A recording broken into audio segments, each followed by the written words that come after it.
Alright guys, girls and whatnot, I'm back again, doing another video. This time a video that I've been doing on a weekly basis. It is a Windows Phone game idea using Microsoft's IPs. The only reason why I don't make up IPs is because that way anyone can really develop it. This is the first video I think I've recorded this week. Hopefully record another. I'll be away on the weekend. I'm going somewhere. So I have a video that I haven't bothered publishing on YouTube. So I'll get around to that possibly on Friday to give you guys some sort of entertainment on the weekend. So yeah, we're getting back to Windows Phone game ideas. And this week we're looking at the IP of Viva Pinata. When looking at, if you haven't played Viva Pinata, it is a game that it looks like a kid's game, but it can be quite complex at times, or not super complex, but it requires some thought. It is a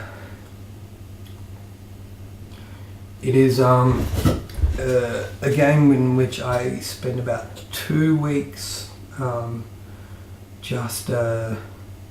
weeks of playing it solidly, and I only got one achievement, which just shows how much content there is in that game. And it's a pretty good game, but I mean, you have to be in the right mindset, and you have to be quite consistent. It's a game that takes a lot of time and just patience, I guess. So yeah, we're looking at how this could be converted to a Windows Phone game. And then when I think of Viva Pinata on Windows Phone, I think something similar to Happy Street or Animal Crossing. It differs from the Viva Pinata games on 360 because it focuses on the towns. If you haven't played those previous games I mentioned, they generally have gameplay focusing on building, decorating, and looking after your town.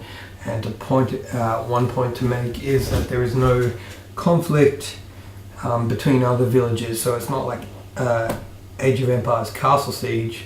But if you were to compare, if Age of Empires Castle Siege were to change, where you do not attack or defend your keep, then it would be quite similar to this game. There is a garden, however, it's not the main focus of the game. It's like kind of a little bit of a side theme. It's a lot simpler than the 360 game gardens, and I would say be on the level of a Chow garden in Sonic. In fact, I would say be a good influence to have the Chow gardens from Sonic Advance as a kind of foundation and see where it goes there. The animals, just to make it have the garden have a bit more of a purpose, can play multiple mini games, kind of catered towards touch screen gameplay, if you could call it that. And of course, we can't ignore the fact that it's a mobile game, so there should be microtransactions, and these will be mainly exclusive, kind of exotic buildings or money. In the game, we will see villagers, of course, and they do not wear fancy or out there clothes. They wear clothes that define their role. And how that works is when you build a building, the residents of that building, which is generally an apartment, are given a certain role for the town. An example might be you might build an apartment that looks like a garden shed. This will then spawn villagers that will then go and plant trees or flowers, maybe behind or in front of a building. On the other hand, you could build an apartment that looks like a chicken coop. That means the villagers harvest eggs, and as a result, we see chuckles roaming around the village. And so what that apartment basically causes is villagers walking around the town, maybe something extra roaming around the town, such as the chuckles roaming around the village, or just plants growing and whatnot. And and one thing to point out is that these tasks are not manually done. Most of them are automatic, so the villager does it without your command. Of course, there could be exceptions like building, planting trees, building buildings, or paving or fencing. There is also a shop which all the shops from the previous Viva Pinata games are back, but you have to buy a catalyst in order to get the villagers to do their job. For example, you'll have to buy a chuckles to lay eggs, or you have to buy seeds for the villagers to plant trees. Each villager has a limit of the number of actions it can do.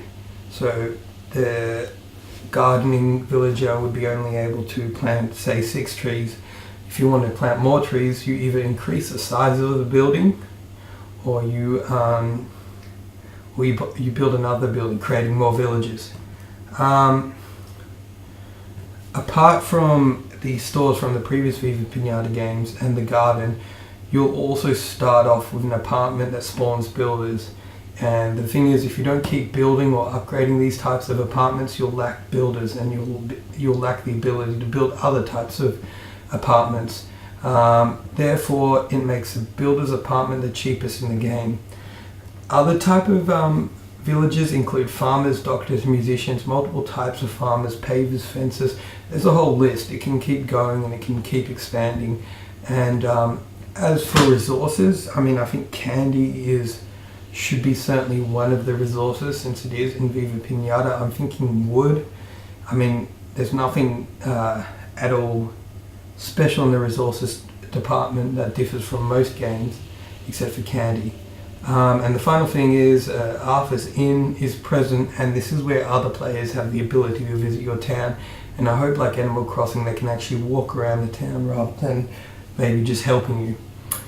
Anyway, that is it for today, and I will hopefully see you guys sometime soon.